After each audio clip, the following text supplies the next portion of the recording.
সকলকে স্বাগত। আমাদের আজকের গল্প সুকান্ত গঙ্গোপাধ্যায়ের লেখা বীজতলা। লোকাল ট্রেনের দুলুনিতে এক ধরনের মিঠে মৌতাত হয়। অনেকদিন বাদে ট্রেনে চাপল নিবারণ। রতনপুর কলেজ মোড়ে তার জমজমাট মিষ্টির দোকান। এছাড়াও চাষবাস তদারকি করতে গিয়ে এতটুকু ফুরসত পায় না বাইরে বেরোনোর। জ্ঞাতি গোষ্ঠীর বাড়ি যাওয়া প্রায় ছেড়েই দিয়েছে, কেউ আশাও করে না তাকে। ওদিকটা সামলায় বউ রমলা। আজ নিবারণ যাচ্ছে তার এক পরম আত্মীয়ের বাড়িতে। রমলা জানে না, জানলে বাড়ি মাথায় তুলত, কিছুতেই যেতে দিত না তাকে। ছেলে পরেশকে ক্যাশে বসিয়ে বিকেল বিকেল দোকান থেকে বেরিয়ে এসেছে নিবারণ। পরেশকে বলেছে, তোর মা যদি হঠাৎ এসে যায় বলবি বাবা গেছে পঞ্চায়েত অফিসে, মিটিং আছে। পঞ্চায়েত অফিসকে খুব মান্য করে রমলা। নিবারণ পঞ্চায়েতের মেম্বার। রমলার স্থির বিশ্বাস তার স্বামী একদিন প্রধান হবেই হবে। গায়ের সমস্ত ঠাকুর থানের দৌড় ধরা আছে রমলার। নিবারণের সেরকম কোনো উচ্চাকাঙ্ক্ষা নেই। সে আজ যা হতে পেরেছে সেটাকেই যথেষ্টর বেশি মনে হয়। কেমন যেন স্বপ্ন স্বপ্ন লাগে। নিবারণের বাবা তারকেশ্বরে এক ধান কলে খাতা লিখতেন। বড় দুই মেয়ে, ছেলে ছোট, অভাবের সংসার। নিজস্ব জমি বলতে বিঘে তিনেক, আর কাঠা দশেকের বাঁশ বাগান। তবু বাবার খুব ইচ্ছে ছেলেমেয়েরা পড়াশোনা করুক, দু চারটে পাশ দিক। বাবার নিজের তেমন পড়াশোনা হয়নি, কষ্টে শিষ্টে হলেও নিবারণদের পড়াশোনা চলছিল। দুটো দিদিরই মাথা ভালো নয়, স্কুলের গণ্ডি পেরোতে পারল না। নিবারণ দিদিদের থেকে অনেক ছোট, ফেল না করে টুকটুক করে ক্লাসে উঠছিল। পরপর দুই দিদির বিয়ে দিতে গিয়ে বাঁশ জমি গেল, প্রচুর ধার হলো নিবারণদের। বাবা বিছানা নিলেন। নিবারণ তখন সবে ক্লাস 9-এ উঠেছে। শখের লেখাপড়া শিখেই তুলে নিবারণ হাল ধরল সংসারের। প্রথমেই যোগ দিল বাবার চাকরিতে, তারপর নিজেদের বিঘে তিনেকের জমি নিংড়ে দিল ধান চাষে। সময় সময় তিল, সর্ষে। বাস্তটুকু ছাড়া ভিটের চারপাশটায় লাগিয়ে দিল নানান আবাদ। বাড়ি ঢোকার রাস্তাটুকু তখন খুঁজে পাওয়া দায়। মাও উদয়াস্ত পরিশ্রম করত নিবারণের সঙ্গে। বাবার ধারের ওপর ধার করে দুটো গরু কিনল নিবারণ, দুধের কারবার করবে। সবেতেই সফল হলো নিবারণ। পরম শান্তিতে ইহধাম ছেড়ে চলে গেলেন বাবা। নিবারণের পড়াশোনা হলো না বলে তার আর কোনো দুঃখ ছিল না। মা দেহ রাখলেন বছর 5 হলো। নিবারণের এখন নামে বেনামে বিঘে 20 জমি। ভাগ চাষিদের সঙ্গে সম্পর্ক খুবই ভালো। গোয়ালে গোটা 5 গরু, একটা বাদে সবকটাই দুধ দিচ্ছে। মিষ্টির দোকানটা এতটাই চালু, ওই দুধেও পোষায় না, বাইরে থেকে কিনতে হয়। কলেজটা বছর 8 হয়েছে, তারপর থেকেই বিক্রি বাট্টা বেড়ে গেছে অনেক। কামারপাড়ার স্কুলের মাস্টার গঙ্গাধর বাবু নিবারণের উত্থানের পুঙ্খানুপুঙ্খ জানেন। তার সঙ্গেই একমাত্র প্রাণের সব কথা খুলে বলে নিবারণ। মাস্টারমশাই প্রায়ই বলেন, নিবারণ, তুমি হচ্ছ গিয়ে সেলফ মেড ম্যান। তোমার মতো মানুষকেই ভগবান দুহাত তুলে আশীর্বাদ করেন। তুমি এগিয়ে যাও, তোমার এখনো অনেক পাওনা। সেলফ মেড ম্যান মানেটা মোটামুটি বোঝে নিবারণ। তবে ইদানিং ঈশ্বরের আশীর্বাদ মাথা পেতে নিতে কেমন যেন কুণ্ঠা হয়, গা ছমছম করে। প্রায় বছর ঘুরতে চলল, বড় একটা অন্যায় কাজ করে ফেলেছে নিবারণ। তারপর থেকেই মনটা হঠাৎ হঠাৎ তল হারিয়ে ফেলে। নিজের সফলতাকে আগের মতো উপভোগ করতে পারে না। অন্যায় কাজটা কাঁটার মতো বেঁধে। সেই অন্যায্য কাজটার ছোটোখাটো একটা প্রায়শ্চিত্ত করতে যাচ্ছে নিবারণ। মনে এক ধরনের চাপা আশঙ্কা, কি জানি ওরা যদি আমায় দূর দূর করে তাড়িয়ে দেয়। নিবারণদের স্টেশন হচ্ছে কামারকুণ্ডু। কর্ড লাইনের ট্রেনে চেপেছে, যাবে জৌগ্রাম, সেখান থেকে মাইলটাক হেঁটে মনসাতলা। রিক্সাতেও যাওয়া যায়, সেটা বড্ড দেখানো দেখানো হয়ে যাবে। দোকান থেকে বেরোনোর সময় এক হাঁড়ি রসগোল্লা নেবে ভেবেছিল। সম্পর্কটা সমাজ স্বীকৃত না হলেও নিবারণ তো জানে সে আসলে কুটুম বাড়িতেই যাচ্ছে। শেষমেশ মিষ্টি নেয়নি। ঘটনা কোন দিকে গড়াবে আন্দাজ করা যাচ্ছে না। ও বাড়িতে ছেলেকে একবার পাঠিয়েছিল, ভীষণ হেনস্থা করেছে ওরা। মনের ওপর যতই টেনশন থাক, ভেতরে একটা ফুরফুরে আনন্দের বুজকুড়ি কাটছে। ঠিক যেন জাল দেওয়া হচ্ছে ঘন দুধ অথবা কাশফুল মাথা নাড়ছে নদীর পাড়ে। জীবনে আজ আর একটা সুখের মুখোমুখি হতে যাচ্ছে নিবারণ। মনটা এতই চঞ্চল, একের পর এক স্টেশন পার হয়ে যাচ্ছে, নামগুলো পড়াই যাচ্ছে না। আজকের বিকেলটা যেন বেশি উজ্জ্বল, বাতাস ভারী তাজা। জানালার ধারে সিট পেয়েছে নিবারণ। ট্রেনটি মোটামুটি ফাঁকা। ট্রেনের উল্টো পানে দৌড়তে থাকা চষা জমি এখন সজল। গত 4 দিনে খেপে খেপে বৃষ্টি হয়েছে খুব। এবার ধান রোয়ার পালা। নিবারণেরও বীজতলা রেডি, রোয়া শুরু করে দিলেই হয়। আজ না কাল পাজি পুঁথি করেই সময় কাটাচ্ছে নিবারণ।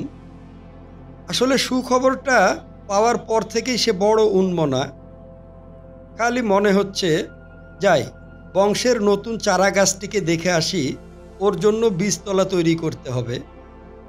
খবরটা দিয়েছে দোকানের দুধওয়ালা নরেন, থাকে মনসাতলা থেকে 2 মাইল দূরে কচুবেড়িয়ায়।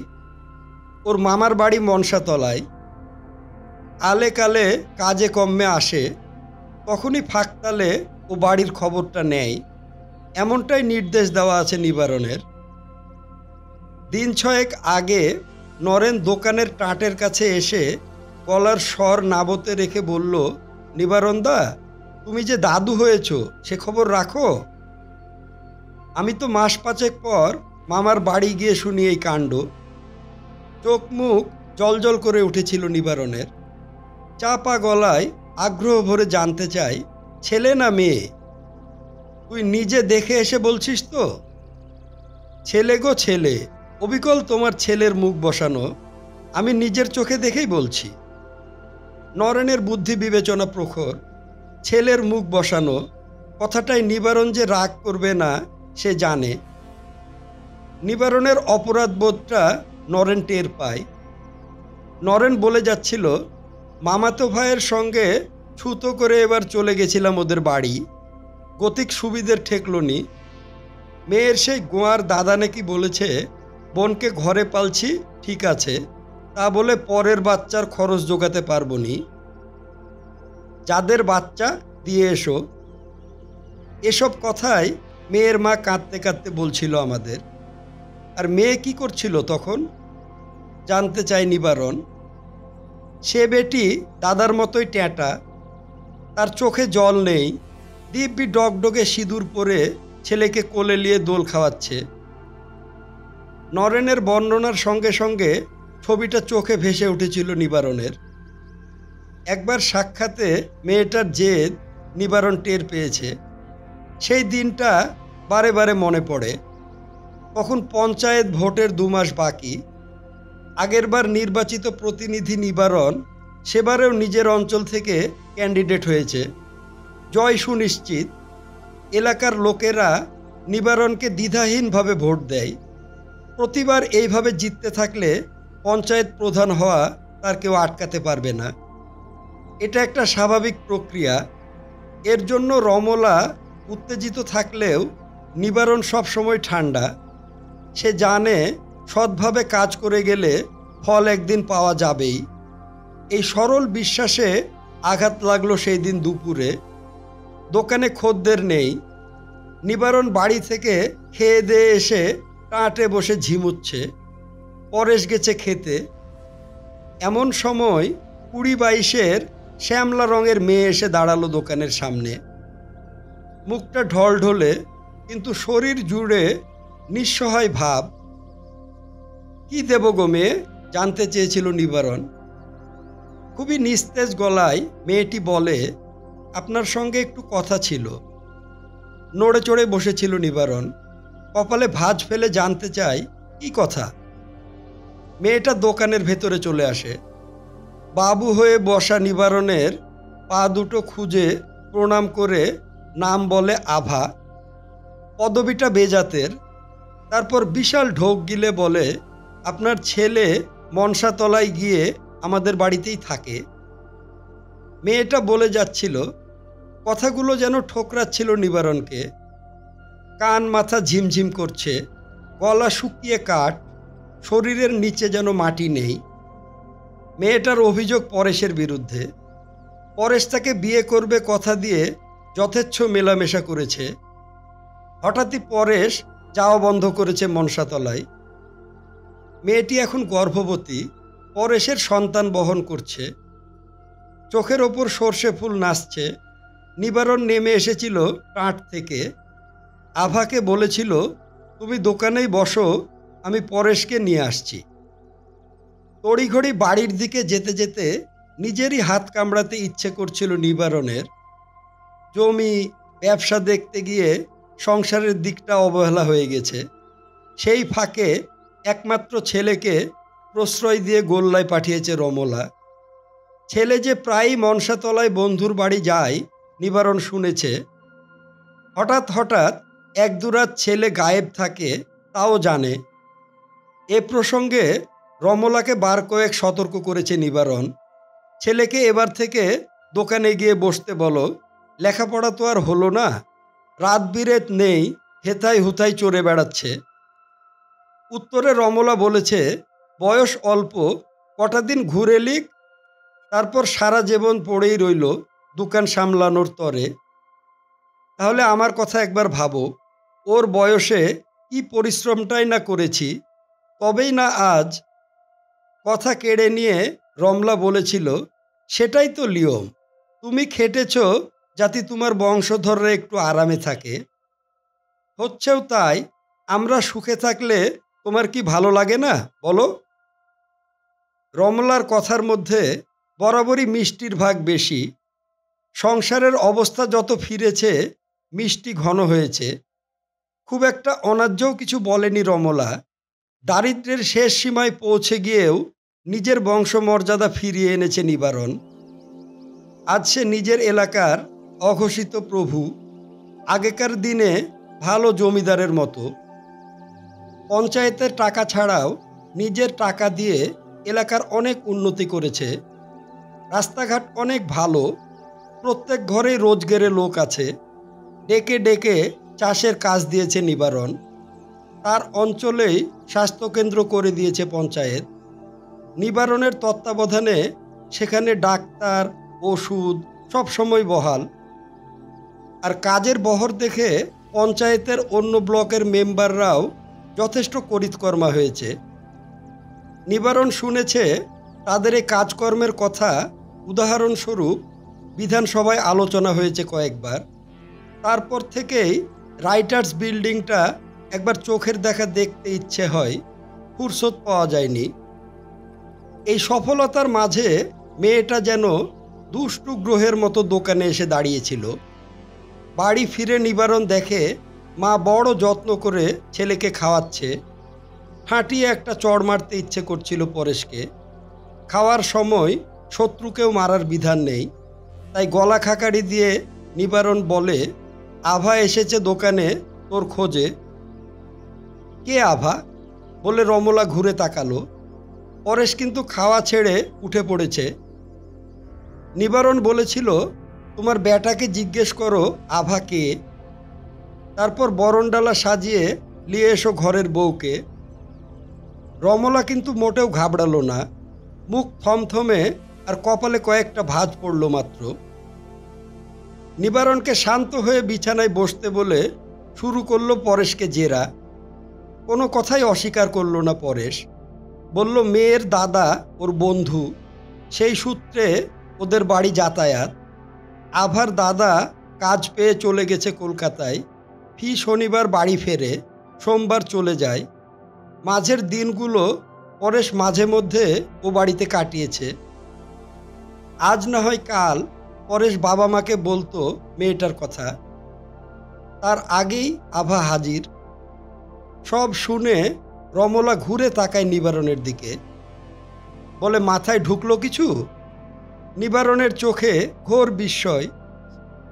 এতে বোঝার কি আছে সেটাই বুঝতে পারছে না। রমলা বলে, হাদার মতো তাকিয়ে আছো যে, মাথায় এটুকু বুদ্ধি আসছে নি? কায়দা করে আমার ছেলের ঘাড়ে মেয়েটাকে চাপাচ্ছে। উত্তরে নিবারণ বলে, সে না হয় হলো, কিন্তু এখন কি করবে? মেয়েটা যে তোমার গুণধরের সন্তান পেটে নিয়ে এসেছে। কে বলল ওটা পরেশের বাচ্চা? ঝাঁঝিয়ে উঠেছিল রমলা। তার মানে তোমার ছেলেই তো এক্ষুনি সব স্বীকার গেল। ও তো বুঝলো না পেটেরটা ওর লয়। তোমার মতো ভালো মানুষ বলেই বুঝছে না। কার না কার জঞ্জাল আমার ছেলের নামে চালিয়ে দিলেই হলো। সব ফন্দিবাজি, ফিকির, বুঝেছ? বড় লোকের ছেলে পেয়ে ফাঁসানোর ধান্দা। কোথাকার বেজাতের মেয়ে এসে আমার ছেলের বউ হবে, তার হাতে জল খাবো আমি? বলেই যাচ্ছিল রমলা। নিবারণ বুঝতে পেরেছিল ছেলেকে ঘিরে দেখা এতদিনের স্বপ্নগুলো গুড়িয়ে যেতে দেখে রমলা মাথার ঠিক রাখতে পারছে না। রাগ দেখিয়ে শোক ভোলার চেষ্টা করছে। খাট থেকে নেমে এসে নিবারণ বউকে সান্ত্বনার সুরে বলে, শোনো রমলা, এখন ওসব কথা বলার সময় নয়। মেয়েটা হাটের মাঝে এসে বসে আছে, কথা পাঁচকান হওয়ার আগে ঘরে তোলো। তেমন হয় ছেলেকে আমি আলাদা ঘর তুলে দিব পুকুর ধারে, ওরা না হয় ওখানেই থাকবে। পরেশ কোনো কথা বলছিল না, তার মানে সায় আছে। নিবারণ ঘর থেকে বেরুতে যাবে, চিৎকার করে উঠেছিল রমলা, খবরদার, তুমি মেয়েটাকে এখানে আনবে না, দোকান থেকে বিদায় দাও। ও মেয়ে এ বাড়িতে এলে তোমার ছেলের থেকেও তোমার ক্ষতি হবে বেশি। লোকে তোমায় ছিছি করবে। পঞ্চায়েতের মেম্বারই থাকতে পারবে না, প্রধান হওয়া তো দূরস্ত। দোকানে খরিদ্দার উঠবে না পর্যন্ত। তখনই হুঁশ ফেরে নিবারণের। তড়িঘড়ি মাথায় এ দিকটা সে ভালো করে ভেবেই দেখেনি। ভীষণ ঘাবড়ে যায় নিবারণ। তার এত কষ্ট করে গড়ে তোলা রাজ্যপাট তাহলে কি নিঃশেষ হতে চলল? অসহায়ভাবে বউয়ের বুদ্ধির কাছে আত্মসমর্পণ করে নিবারণ। জানতে চায়, করা যায় কি বলো দেখিনি? কি বলবো মেয়েটাকে গিয়ে? কি? পরেশকে পাশের ঘরে পাঠিয়ে দিয়ে রমলা বলবে ছেলে বাড়ি নেই, মামার বাড়ি গেছে, মেয়েটা যেন আরেকদিন আসে। তেমন বুঝলে যাতায়াতের খরচা ছাড়াও আরও কিছু টাকা দিবে। সে তো বুঝলাম, মেয়েটা যখন ফিরতিবার আসবে কি বলবো? নিবারণের প্রশ্নের পর রমলা হিসিয়ে বলে, আর আসবে না, তার আগেই তুমি ওদের বাড়ি যাবে, বেশ কিছু টাকা দিয়ে ব্যাপারটা ধামাচাপা দেবে। ওদের ঘরে এরকম চলে। নিবারণ তখন যেন জলে ভেসে যাওয়া মানুষ। রমলার পরামর্শ কুটোর মতো আঁকড়ে দোকানে আসে। দেখে আভা জল মিষ্টি খাচ্ছে, কিনে খাচ্ছে নিশ্চয়, কর্মচারীরা বিনে পয়সায় দেবে না। মেয়েটা তার মানে অভুক্ত ছিল। নিবারণকে দেখে লজ্জা পায় আভা। প্লেট সাইড করে আকুল প্রত্যাশায় তাকায়। যথাসম্ভব নির্বিকার মুখে রমলার কথাগুলোই নিজের কণ্ঠে বলে নিবারণ। ভর দুপুরে মেয়েটির মুখে ঘন ছায়া নেমে আসে। মেঝের দিকে তাকিয়ে থেকে বলে, আপনার ছেলে না আসা অবধি আমি এখানেই বসে থাকব। বাড়িতে বলে এসেছি আর কোনোদিন ফিরব না। নিবারণ বলে, তা কি করে হয়? একটু পরেই দোকানে খরিদ্দার লাগবে, সব চেনা লোকজন। তোমাকে এভাবে বসে থাকতে দেখলে জানতে চাইবে তুমি কে। মেয়েটা সেই সময় একটা বেটপকা কথা বলে বসে, সত্যিটাই বলবেন। মেজাজ বসে রাখতে পারে না নিবারণ। এমনিতেই সে যাকে বলে দায় পড়ে আছে সেটা সামলাতেই ঝাঁঝিয়ে ওঠে। বললেই হলো সত্যি? ছেলে যতক্ষণ না এসে বলছে ততক্ষণ কোনো প্রমাণ নাই। আমি যে তোমার সাথে ভদ্রভাবে দুটো কথা বলেছি, বসতে দিয়েছি দোকানে, এই ঢের। এখন যাও তো বাপু। কথাগুলো বলার সময় সম্ভবত নিবারণের মুখটা ভয়ানক হয়েছিল। মেয়েটি রা না কেটে সুরসুর করে দোকান থেকে বেরিয়ে যায়। কিন্তু স্বস্তিটা বেশিক্ষণ স্থায়ী হয়নি নিবারণের। অঞ্চলটা নিবারণদের পার্টির হলেও কিছু বিরোধী পক্ষ তো থাকেই। তাদের ৫-৬ জন নিয়ে মেয়েটা আবার দোকানের সামনে ফিরে এলো। বিরোধী পার্টির ছেলেগুলো জানতে চায়, কি ব্যাপার নিবারণদা, মেয়েটা কী সব বলছে। তর্ক বিতর্ক চলতে থাকে। দোকানের সামনে ভিড় বাড়ছে। নিবারণের পার্টির ছেলেরাও চলে আসে, তারা অধিক। ওদের মধ্যে কে একজন বলে ওঠে, এসব সমস্যার সমাধান দোকানে বসে হয় না, চলো পঞ্চায়েত অফিসে যাওয়া যাক। প্রস্তাবটা ঠিক কে তুলেছিল খেয়াল করেনি নিবারণ। জানলে ভরপেট মিষ্টি খাইয়ে দিত। এর থেকে ভালো প্রস্তাব আর হয় না। পঞ্চায়েতে যাওয়া মানেই কেস নিবারণের কোর্টে। মিটিং বসলো। প্রধান অধীর মাইতি পার্টির ছেলেদের নির্দেশ দিলেন পরেশকে ডেকে আনতে। ওর নির্দেশের মধ্যে লুকানো ছিল আরও অনেক কথা। মেয়েটি রাজনীতির কিছুই বোঝে না। এক ঝুড়ি দুঃখের মতো সুবিচারের আশায় বসেছিল পঞ্চায়েতের ঘরে। ওর দিকে তাকিয়ে একবার অন্তত নিবারণের মনে হয়েছিল, ভালোবাসার পাত্রীকে এ অবস্থায় বসে থাকতে দেখে পরেশ সব দোষ কবুল করে নেবে। যতই হোক পরেশ তো নিবারণেরই ছেলে, এটুকু নরম ধাত কি পায়নি? দেখা গেল নিবারণের গোপন আকাঙ্ক্ষা নস্যাৎ করে পরেশ বলছে, মেয়েটাকে আমি চিনি, ওদের বাড়িও গেছি, ওর দাদা আমার বন্ধু। মেয়েটার সঙ্গে মোটেও কোনো ঘনিষ্ঠ সম্পর্ক তৈরি হয়নি আমার। ওর পেটেরটার বাবাও আমি নই। অনভ্যস্ত ভাষায় কথাগুলো বলছিল পরেশ। হবে না কেন? সবই পার্টির ছেলে আর রমলার শেখানো। ওরা পাখি পড়া পড়িয়েছে পরেশকে। আভা কাঁদছিল, বারবার বলছিল, আমরা খুব গরিব, নিজেদেরই ভাত জোটে না, বাচ্চাটাকে খাইয়ে পরিয়ে মানুষ করব কি করে। আমি নিজের জন্য আসিনি, বাচ্চাটার কথা ভেবেই। পার্টির ছেলেরা আভাকে কথা শেষ করতে দিল না। লুফে নিল গরিব শব্দটা।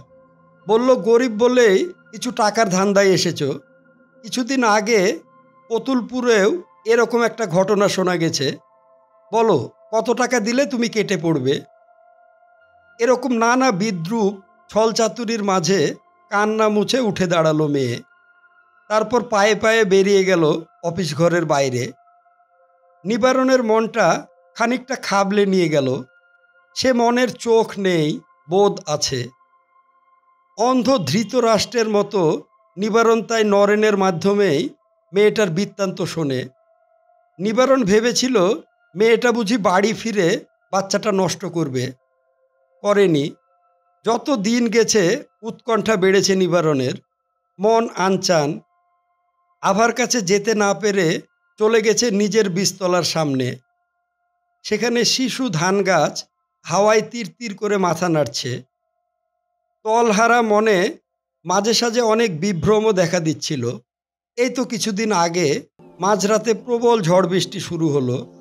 রমলা গভীর ঘুমে। বাজ পড়ার শব্দে ঘুম ভেঙে বসে আছে নিবারণ। হঠাৎ দৌড়ে ঠকঠক শব্দ, কেউ যেন খুলতে বলছে। বার কয়েক শব্দটা শুনে নিয়ে রমলাকে ঠেলা দিয়ে ডেকেছিল নিবারণ। ঘুম জড়ানো গলায় রমলা বলে, এত রাতে কে আসবে? কুকুর শেয়াল কিছু হবে, সও তো এখন। যুক্তিটা মন মতো হয়নি নিবারণের। দরজা ধাক্কানোটা মানুষের মতোই। ঝড় বৃষ্টির রাতে হয়তো আশ্রয় নিতে এসেছে। বিছানা ছেড়ে উঠে গিয়েছিল নিবারণ। দোর খুলতেই দেখে ভিজে সপসপে হয়ে ঘোমটা মাথায় আভা দাঁড়িয়ে। ভীষণ অবাক হয়ে চোখ কচলায় নিবারণ। ভ্রম কাটে। বারান্দায় সদ্য জমি থেকে আদায় হওয়া তিলের বস্তা। বৃষ্টির ছাটে বস্তা ভিজছে। ওগুলো ঘরে তুলতে তুলতে নিবারণের মনে হচ্ছিল এসব আসলে সম্পদ নয়, বোঝা। পরের দিনই নরেনকে ধরেছিল নিবারণ। কিরে, অনেকদিন ওদের কোনো খবর দিসনি, যাচ্ছিস নাকি? যাব, আজকাল করেই যাব বলে নরেন প্রায় 1 মাস পর খবরটা নিয়ে এলো। খানিকটা আবেগ বিহ্বল হয়ে পড়লেও কিছুক্ষণের মধ্যে নিজেকে সামলে নেয় নিবারণ। নরেন দুধ দিয়ে চলে যাওয়ার পর পরেশকে ডাকে। পরেশ এখন বাবা মার বাধ্য ছেলে, নিয়মিত দোকানে এসে বসে। এক ধাক্কায় অনেকখানি বদলে গেছে পরেশ।